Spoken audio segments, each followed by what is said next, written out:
break from my latch hook project, and I got to thinking about something that I call craft therapy.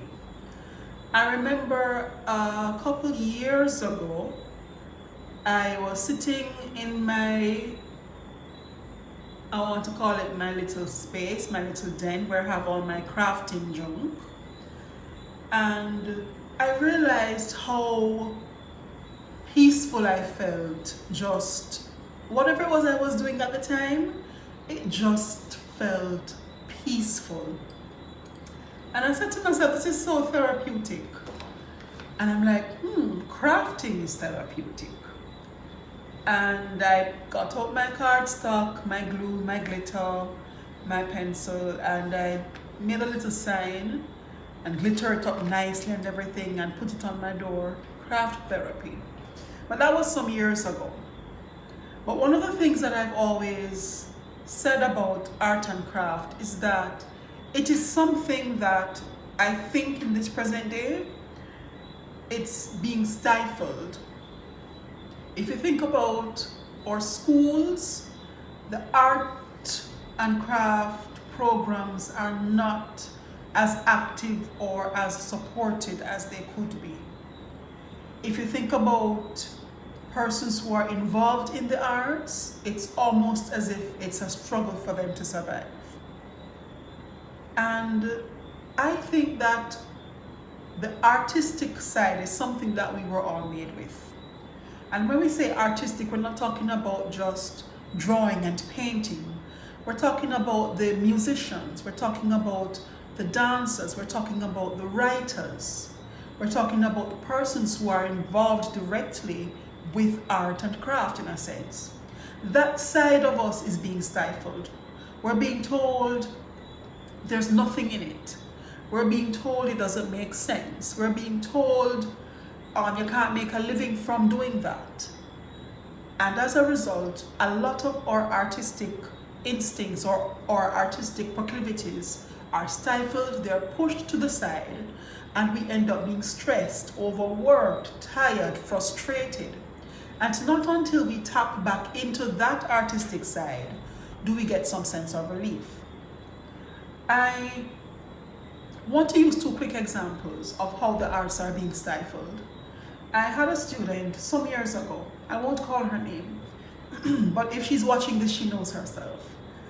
And I remember one day she came to me almost in tears, and she said to me, "Miss, I love to dance, and people are telling me not to go into dancing because there's nothing in it and I can't make a living from it and all of that. They're telling me to go into business."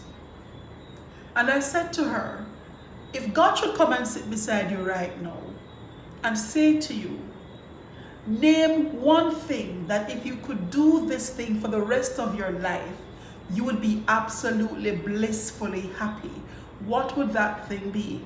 And she said, dancing. I said, girl, go and dance. Go dance and be happy. The gift will always make room. Right now, she's dancing. There was another student that she was very involved in the sciences, and everyone expected her to go into the field of becoming a pharmacist. She is still studying in that area, but her major is in dancing. She's at Edna right now. Again, when persons heard that she had shunned the brilliant career that she could have had with all of her subjects in sciences and all of those, and she gone dance, pick up herself, gone dance. And right now she's doing well. She's doing so well that persons don't believe that she has not been dancing from she was a child. She maybe started dancing seriously about 3 years ago. We call her the dancing pharmacist. She also knows herself. But saying that to say this, that there are some of us as adults who, if we can recall back in our younger days, we had that artistic outlet. So some of us played instruments, we drew, we painted, we did various arts and crafts and stuff like that. And as we grew older, we pushed it to the side. But this rant is really about encouraging us to take up back that art, reopen that artistic side of our lives. So when was the last time you put your hands on the keyboard? When was the last time you picked up the recorder? Go and dust off the guitar now. Tighten the strings or retune it or whatever it is that guitarists do. When was the last time you picked up a paintbrush? When was the last time you picked up a crochet thread with a crochet needle? You know, there's another, I will call her student, colleague, friend, because she's been all of those, who discovered that she's actually very good at making jewelry. And sometimes when you sit and you see her just fashion, and in no time you have a lovely ring, a lovely bracelet, a lovely pair of earrings. She's very good at it. We all have that artistic side that we need to reopen or tap into. And it is there for a reason. You see, in life, when you become so overwhelmed with your responsibilities, you become stressed. When your hands are busy working on art and craft projects, your mind is at peace. And when your mind is at peace, you can refocus, you can decide how you're going to move along or move ahead. But sometimes we do need to take that break from life, take that break from the busyness, take that break from the world, and just lock away with getting our hands busy.